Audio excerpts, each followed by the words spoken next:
Bienvenue à tous dans la Pause Fitness, le podcast qui parle évidemment de musculation, de nutrition, mais aussi de style de vie.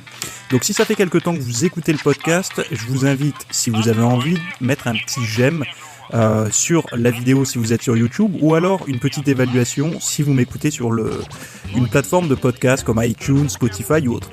Donc je vous souhaite à toutes et à tous un très bon épisode et on se retrouve tout de suite.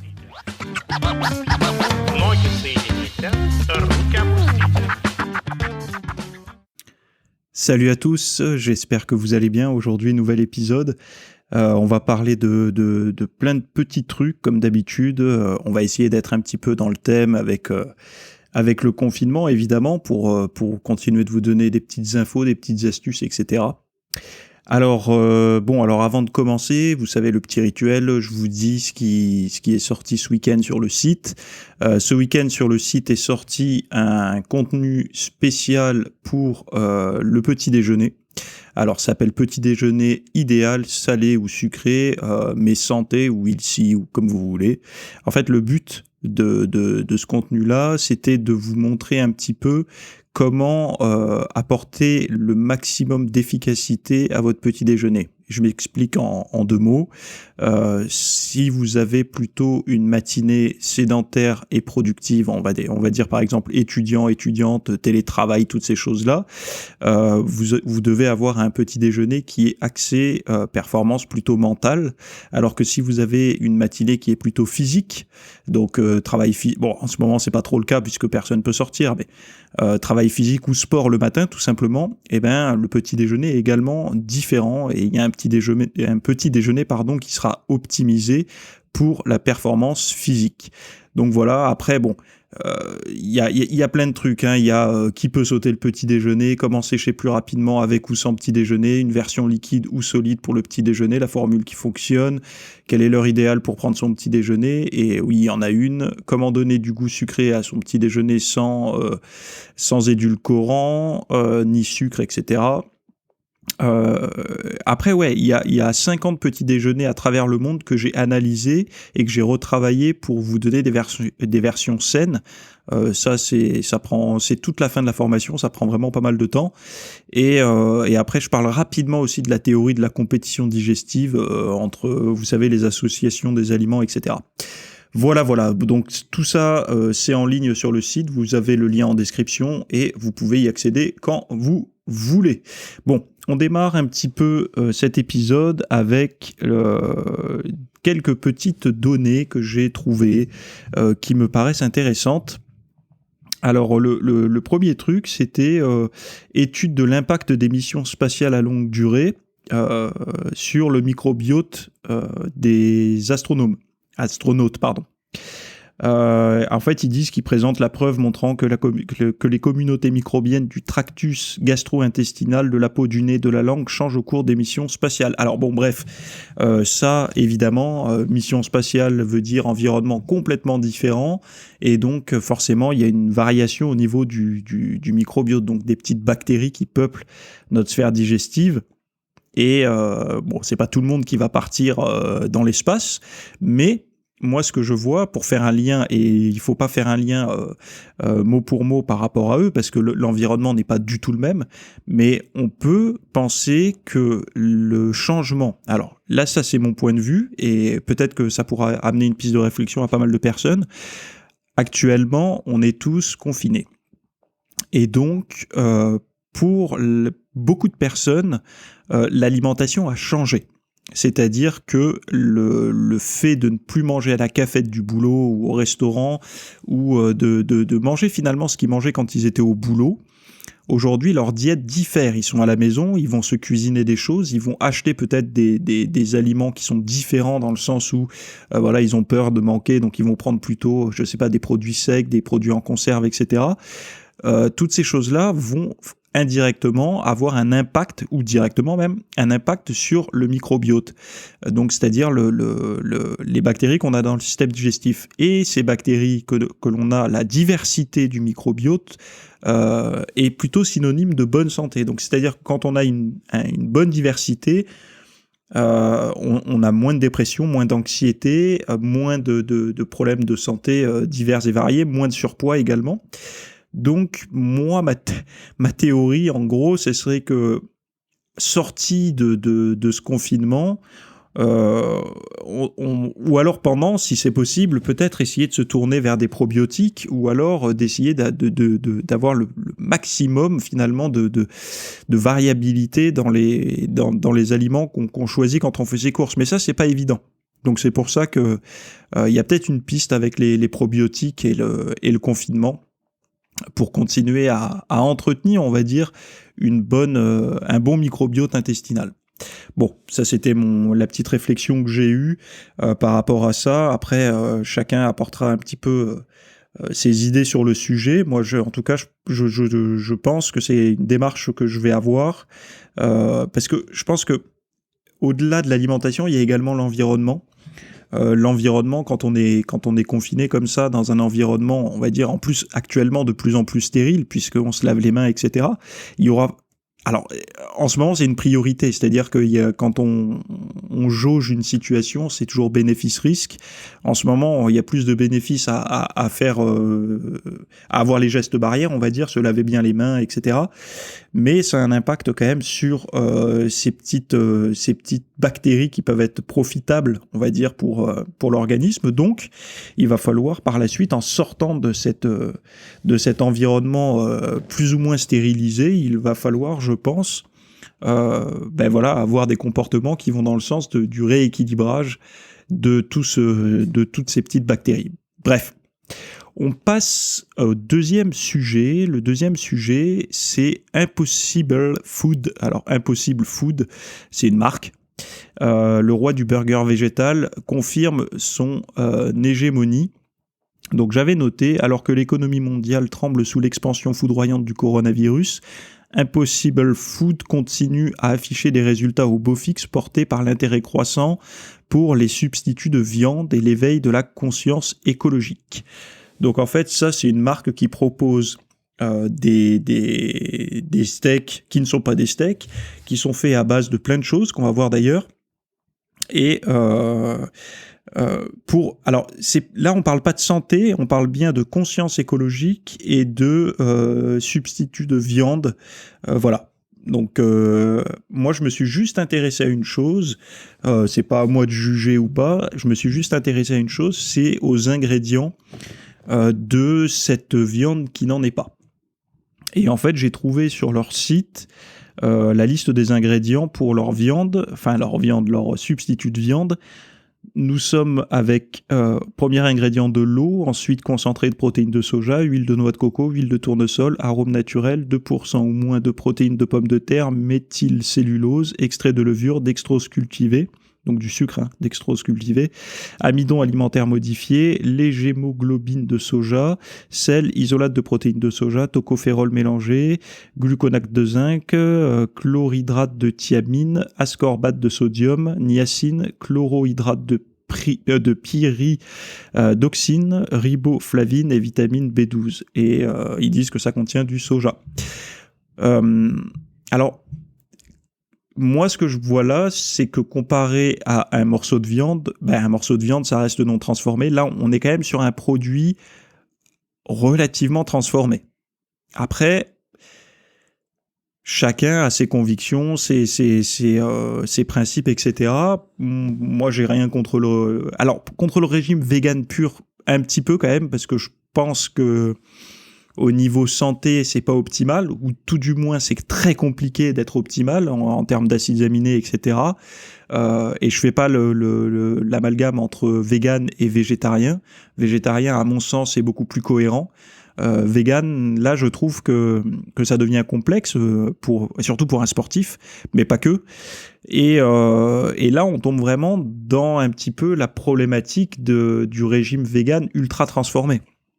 Et souvent, quand on souhaite plus... Alors, quand il n'y a pas le facteur santé qui rentre en compte, on s'en fout. On fait du vegan, on mange tout sauf des produits animaux et dérivés. Ok, bon, c'est un choix. Les gens ne veulent pas être en santé, ils veulent juste faire un régime où ils mangent pas de viande. Ça, ça peut être un choix. Moi, je veux juste mettre un petit bémol pour les personnes qui pensent faire attention à leur santé en faisant ça. Sachez une chose, c'est que des aliments ultra transformés, ça par contre c'est démontré que ça réduit l'espérance de vie. Et là, on est quand même sur des aliments, alors pas eux forcément, parce que je les connais pas plus que d'autres, hein, mais là, la liste que je viens de donner, ça ressemble plus à une liste d'un aliment transformé que un œuf, par exemple, ou un blanc de poulet ou autre. Après, bon, voilà, chacun y verra midi à sa porte. C'était juste pour donner un petit peu d'informations par rapport à ça. Alors, autre sujet, j'ai regardé rapidement un live de Gundil, Michael Gundil sur YouTube, où il parlait arrêter de manger des œufs. Où lui, comme beaucoup, se sont rendus compte que les œufs étaient de moins en moins présents dans les rayons, enfin surtout la semaine dernière. Moi, j'ai pas été impacté personnellement parce que j'avais ma petite réserve entre guillemets, hein. Déjà d'une, j'en mange pas beaucoup. Actuellement, pendant le confinement, je suis descendu à 2 par jour, alors que d'habitude je suis à 3 ou 4. Bon, je prévois un petit peu le coup, c'est-à-dire que je prends une boîte de vin, donc ça me dure quelques temps. Donc j'ai été dans le bon timing en fait. J'ai pas subi la pénurie, mais lui si apparemment, et d'autres aussi. Donc en fait, inutile de craindre la pénurie d'œufs, ils disent.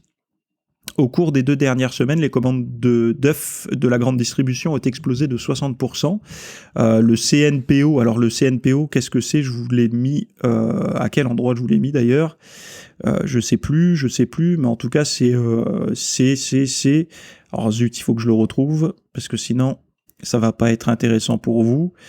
Alors CNPO, c'est l'organisation du Comité national pour la promotion de l'œuf. Voilà. Donc en fait, eux, ils ont fait un petit récap, entre guillemets, et donc le CNPO tient pour autant à rassurer en précisant que des œufs sont produits tous les jours et qu'aucun phénomène de pénurie n'est à craindre. Le personnel s'occupant des couvoirs, mais aussi des élevages ou encore de l'emballage des œufs poursuit son activité et abreuve les Français pour leurs recettes familiales. Donc voilà, je pense que... D'ailleurs, on faisait un petit peu je fais un peu la transition avec le sujet précédent pour tous les végétariens qui consomment des œufs.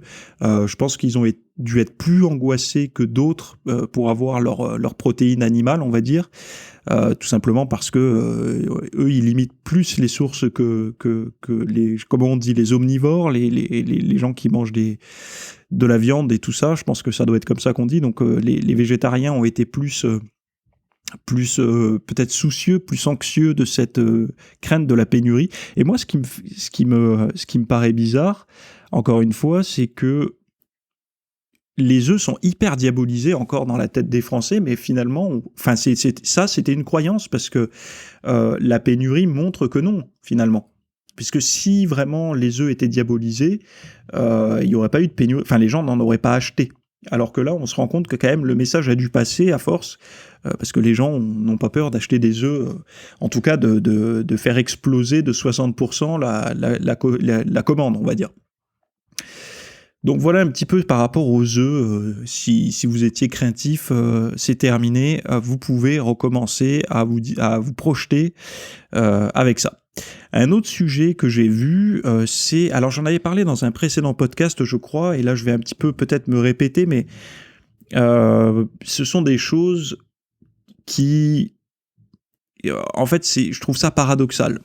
Je m'explique. En fait, là, c'est encore une fois sur le régime d'Adèle. Vous savez, Adèle, la chanteuse, là. L'article dit « Le régime d'Adèle déraisonnable, point d'interrogation, un expert tire la sonnette d'alarme ». Alors, un expert. Sur les conseils de son idole Beyoncé, Adèle aurait en effet succombé à la méthode du jeûne intermittent. Donc déjà, vous voyez la façon dont c'est écrit, aurait succombé. Donc ça veut dire que ça a été dur d'y résister et qu'elle est tombée comme si elle a succombé à la cocaïne, quoi. Un régime qui promet des résultats plus que rapides, mais qui, comme la grande majorité des régimes miracles, entre guillemets, comporte des risques. Ce qui est durable, ce sont des changements progressifs qui vous permettent de vous en tenir aux améliorations que vous avez apportées, conclut James Collier, qui préconise une alimentation saine et équilibrée sur le long terme afin d'éviter l'effet yo-yo. Alors, je suis tout à fait d'accord avec James Collier. L'alimentation saine et équilibrée sur le long terme afin d'éviter l'effet yo-yo, oui, je suis d'accord avec ça, ça fonctionne. La problématique de beaucoup de personnes et la problématique que des experts, quand ils expliquent ce genre de choses, c'est qu'ils ne se rendent pas compte de quelque chose de très puissant qui est le facteur de motivation. Qu'est-ce qu'un facteur de motivation ? Un facteur de motivation lors d'un régime, c'est l'arrivée d'un résultat. Et un régime sain et équilibré sur le long terme n'apporte pas de résultats suffisamment rapides pour qu'il y ait un facteur de motivation puissant. Et malheureusement, beaucoup de personnes vont commencer à manger sainement, mais vont manger à leur faim. Et donc, ils vont savoir qu'ils mangent bien, alors c'est cool, mais ils vont dire à quel prix. Et le raisonnement que je rencontre le plus souvent autour de moi, c'est: ça sert à quoi de manger sainement ? J'arrive pas à perdre 1 kilo, j'ai toujours mon bide, etc. Donc autant manger de la merde. Parce qu'il faut pas oublier une chose, c'est que beaucoup de personnes, avant le facteur santé, pensent au facteur physique, visuel, l'image de soi. On dit toujours à s'accepter comme on est, etc. Mais la réalité montre que les gens ne sont pas satisfaits par leur physique, parce que sinon il y aurait pas autant de bouquins, il y aurait pas autant de contenu sur la perte de poids et la prise de muscle, etc. Et donc ça montre bien que les gens veulent changer leur physique, en tout cas l'améliorer pour qu'ils ressemblent de plus en plus à ce qu'ils ont en tête. Et ces régimes que vous qualifiez de miracles, je pense pas que ça soit miracle du tout, parce qu'il y a plein de gens qui font du jeûne intermittent et qui ne perdent pas de poids, parce que dans la petite fenêtre de tir qu'ils ont pour s'alimenter entre 6 et 8 heures, 6 à 8, alors je rappelle rapidement, mais le jeûne intermittent, c'est on jeûne environ 16 heures, 14, 16 heures, et puis on s'alimente durant 6 à 8 heures de la journée, donc ça nous permet d'avoir une période où on mange pas la plus longue possible pour être finalement en catabolisme, et donc de tenter de perdre du poids. Donc le jeûne intermittent apporte des bienfaits, on va dire, au niveau physiologique pour certaines choses, mais aide également à perdre du poids pour certaines personnes, et ça peut être une méthode qui fonctionne. Après, comme tout régime, ça comporte des risques, et c'est là en fait où je vais mettre un autre bémol, c'est que est-ce que ça comporte des risques d'être en surpoids ? Oui. Le surpoids, le tour de taille est un très gros marqueur de mauvaise santé métabolique, physiologique. Donc, qu'est-ce qu'on fait ? Est-ce qu'on reste le plus longtemps possible en surpoids, donc c'est-à-dire un régime sain et équilibré sur le long terme, c'est-à-dire que peut-être qu'on va mettre 10 ans à perdre son poids, c'est mieux que de faire un petit régime un petit peu plus violent pendant 1 mois ou 2, et ensuite avoir justement ces bons réflexes une fois qu'on a une alimentation saine et équilibrée sur le long terme, une fois qu'on a perdu son poids. Moi, je suis plus de cette école-là.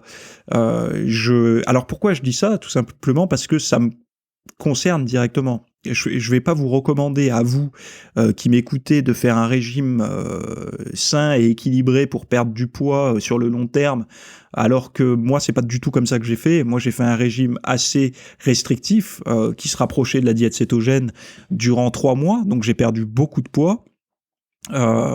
Et ensuite, oui, j'ai eu des habitudes alimentaires modifiées par rapport à avant, c'est-à-dire que je mangeais beaucoup plus de légumes, beaucoup moins d'aliments transformés, voire plus du tout. Donc mon régime, c'est à mi-chemin entre un paléo et une diète méditerranéenne, et je fais ça sur le long terme. Donc moi, je suis plutôt de cette école-là, parce que je suis convaincu. Alors, dans un monde idéal, je pense que ça serait une bonne technique, mais la réalité montre que les gens vont abandonner. Pourquoi ? Parce qu'ils vont pas avoir de résultats significatifs dans le miroir.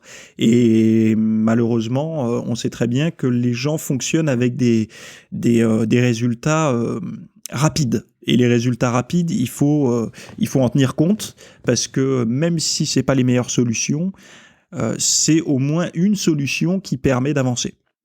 Donc je sais que c'est pas très c'est difficile d'avoir ce discours-là. Hein. Quand je vous tiens un discours comme ça, j'accepte que un régime difficile et restrictif est parfois plus efficace que sur le long terme, et je dis bien sur le long terme, qu'un régime long, tout simplement parce qu'il y aura un facteur d'échec qui sera moindre.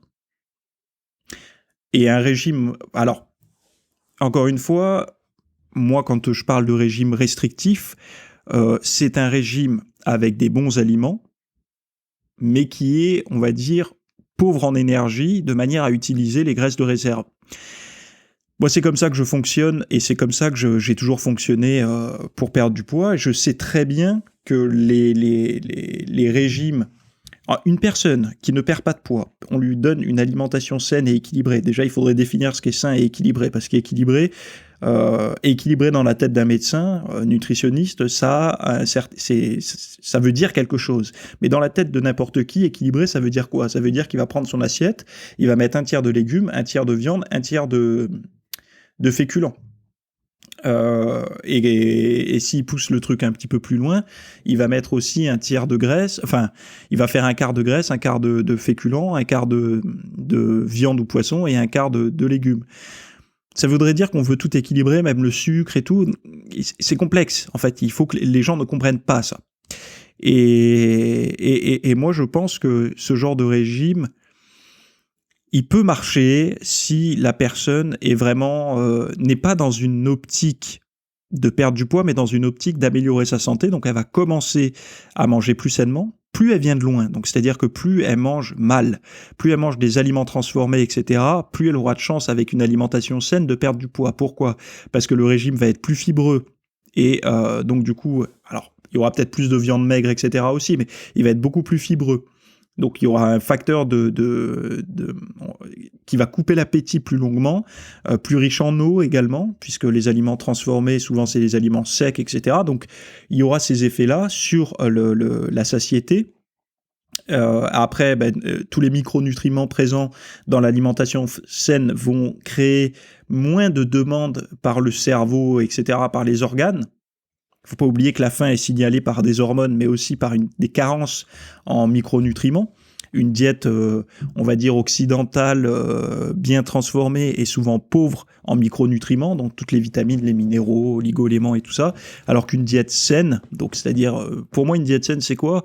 C'est une diète avec des aliments non transformés, alors une diète méditerranéenne. Fixez-vous en tête une diète méditerranéenne, avec pour le sportif un petit peu plus de protéines et pas trop de céréales, de blé, etc., parce que l'alimentation méditerranéenne aujourd'hui est un petit peu plus complexe avec le blé moderne. Bon. Mais en gros, le schéma de la diète méditerranéenne me semble le plus intéressant. Donc si vous voulez voir, vous regardez, et puis voilà. J'ai même fait des contenus sur le sujet qui sont sur mon site. Donc bref, pour vous dire un petit peu ce que j'en pense, c'est ça. C'est que moi, je suis plutôt partisan d'un régime qui fonctionne sur le court terme, de manière à donner des résultats, à vous motiver. Et une fois qu'on a les premiers résultats, de commencer à mettre en place finalement cette alimentation de long terme qui va être une alimentation saine, qui va être une alimentation à sa faim et qui va nous permettre de maintenir un tour de taille, on va dire, cohérent. Et cohérent par rapport aux critères de santé. Hein. Comme je disais tout à l'heure, le surpoids est un... Même si on dit aux gens acceptez-vous comme vous êtes, etc., bien sûr, mais ayez conscience tout de même qu'un surpoids n'est pas synonyme de bonne santé. Alors, voilà, c'est pas, on n'est pas tous égaux par rapport au tour de taille. Et je parle pas d'un point de vue physique, c'est-à-dire du reflet dans le miroir. Je parle d'un point de vue santé. Une personne qui a plus un poids de corps, je vais dire, adapté à sa taille, etc., sera en meilleure santé qu'une personne, alors on va dire à tous les facteurs égaux sauf le surpoids, la personne en surpoids sera en moins bonne santé que la personne sans le surpoids. Donc voilà, c'est pas une question de s'accepter dans le miroir, c'est une question de santé. Et je pense que il faudrait faire justement cette balance avantage-risque. Qu'est-ce qui est le plus intéressant, de rester toute sa vie en surpoids ou de faire un petit régime de quelques mois, un petit peu plus sévère pour perdre ce surpoids et ensuite prendre justement ces bonnes habitudes de vie. Donc moi je pense que James Collier là dans l'article, si c'est lui l'expert, je sais pas, préconise une alimentation saine et équilibrée, je suis d'accord avec lui, mais moi la seule différence, c'est que oui, une fois qu'on a perdu son poids, et ça veut pas dire qu'un régime ne peut pas être avec des aliments sains, c'est juste qu'il ne sera pas équilibré dans le sens où il apportera pas suffisamment d'énergie au corps pour fonctionner, et c'est normal puisque le corps va utiliser ses graisses de réserve pour fonctionner, et c'est le but d'un régime. S'il y en a qui n'auraient pas compris, le but d'un régime c'est ça, hein. C'est pas des aliments qui sont magiques et qui vous font maigrir, c'est en fait l'alimentation que vous avez est suffisamment confortable pour être tenue un certain nombre de temps, tout en étant suffisamment pauvre énergétiquement parlant, on va dire, pour vous donner des opportunités durant la journée d'utiliser les graisses que vous avez stockées à des fins énergétiques, tout simplement. En fait, c'est comme une bagnole où vous essayerez de tomber en réserve. Le but, c'est pas de refaire le plein à chaque fois que le voyant s'allume, le but, c'est d'attendre quand le voyant s'allume, de rester le plus longtemps possible avec le voyant allumé pour brûler le maximum de réserve et ensuite refaire le plein. C'est comme ça que ça fonctionne. Voilà, bon. J'ai terminé pour l'épisode du jour. Je vous rappelle des choses importantes. Sur le site, j'ai écrit un article qui s'appelle Télétravail, 14 techniques qui vont vous rendre productif, pardon. C'est un petit peu le résumé de toutes mes années parce que moi je télétravaille depuis des années et je vous ai donné 14 techniques pour bien télétravailler, rester productif et ça convient à tout le monde, hein. Enfin tous ceux qui télétravaillent en tout cas ils vont pouvoir trouver du sens et des petits outils. Et vous allez voir que justement je parle pas d'applications iPhone, Android, machin, tous ces trucs là ça fait perdre plus de temps qu'autre chose. Ensuite, il y a les 50 petits déjeuners pour varier les plaisirs du matin, en lien également en description. Et il y a 45 exercices à faire à la maison et sans matériel, parce que vous savez que il faut continuer à s'entraîner. Et d'ailleurs, par rapport à ça, le lien est en description aussi, par rapport à ça, je sais pas, il y en a qui pensent qu'il va y avoir plus de sportifs à la fin du confinement, d'autres qui pensent moins. Moi, je pense que en fait, les gens ne seront pas les mêmes. Les pros salles de muscu qui ne jugent que par ça et qui sont anti-poids de corps, etc., il y en a beaucoup qui vont arrêter de s'entraîner. Et d'ailleurs, autour de moi, j'ai eu un retour d'un ami qui m'a dit, il y en a qui disent, j'en profite pour faire une période de repos. Moi, je suis pas pour faire une période de repos quand c'est à durée indéterminée comme ça, parce que ça va être très compliqué pour les plus faibles mentalement ou ceux pour qui le sport était assez difficile de s'y remettre. J'ai vu beaucoup de personnes partir en vacances et jamais s'y remettre. Donc, il va y avoir une partie des gens qui s'entraînaient en salle de musculation qui ne reprendront pas le sport. Et il va y avoir une partie des gens qui ne faisaient pas du tout de sport, qui par l'ennui et le confinement se sont mis au sport et peut-être vont poursuivre après, vont se dire j'ai peut-être envie d'aller en salle parce que je me sens plus à l'aise dans mon corps, dans le sens où je sais de quoi je suis capable, j'arrive à faire mes 10 pompes, j'arrive à faire, tout un tas de petites choses. Et donc du coup, il va y avoir peut-être une modification des populations en salle de sport. Je pense pas qu'il y ait une hausse ou une baisse, mais plutôt une modification. Des gens vont arrêter, des gens qui en faisaient vont arrêter, des gens qui n'en faisaient pas s'y sont mis. Et j'ai oublié de parler d'un truc. Je voulais parler du rire. Alors pourquoi j'ai pas mon truc sur le rire ? Je voudrais juste rappeler une petite citation de Bigard qui disait on ne rit pas du bonheur des autres. Alors c'est pas mot pour mot ce qu'il a dit, mais en gros, il disait à la fin d'un film d'amour, quand les deux personnes s'embrassent, ils sont amoureux, etc., on n'est pas mort de rire, hein, on pleure, on est plutôt ému. En fait, on rigole plutôt de la petite vieille qui se casse la figure sur une plaque de verglas, parce que le malheur fait rire, en fait. Et il a des meilleurs mots que moi pour l'expliquer, hein, parce que voilà. Mais je pense que pendant cette période, le rire est important, et parce que le rire c'est une très bonne thérapie pour la dépression, par exemple. Et la dépression, elle peut être pour les personnes qui sont seules, chez elles, confinées, etc., ça doit être assez complexe. C'est un gros facteur de dépression. Donc, c'est pour ça que le rire peut être bien utilisé. Donc, je sais pas, alors si vous avez Netflix ou autre, ou même sur YouTube, vous pouvez trouver des spectacles d'humoristes en libre accès. Mais également essayer de partager autour de vous du rire, de vous marrer avec vos proches au téléphone ou autre. Et ça peut aider et donc du coup, moi je vous encourage fortement à vous marrer, quoi. Et même si c'est pas évident pour beaucoup de personnes, notamment à tout le personnel soignant, aux personnes qui ont des proches qui sont atteints du virus. Donc je pense que ces personnes-là ne riront pas du tout des blagues dessus, mais voilà, sachez une chose, c'est que le malheur peut faire rire, et ce rire, utilisez-le pour essayer de vous mettre en meilleure santé, parce que le rire a une action psychologique, mais aussi physiologique positive, donc ça améliore certains marqueurs de santé, donc c'est quelque chose d'intéressant à utiliser. Moi, en tout cas, je prends ma microdose de rire avec des petites vidéos qu'on me partage dans la journée, ou alors avec des séries qui me font marrer, ou des sketchs, ou des trucs comme ça, je trouve que c'est intéressant.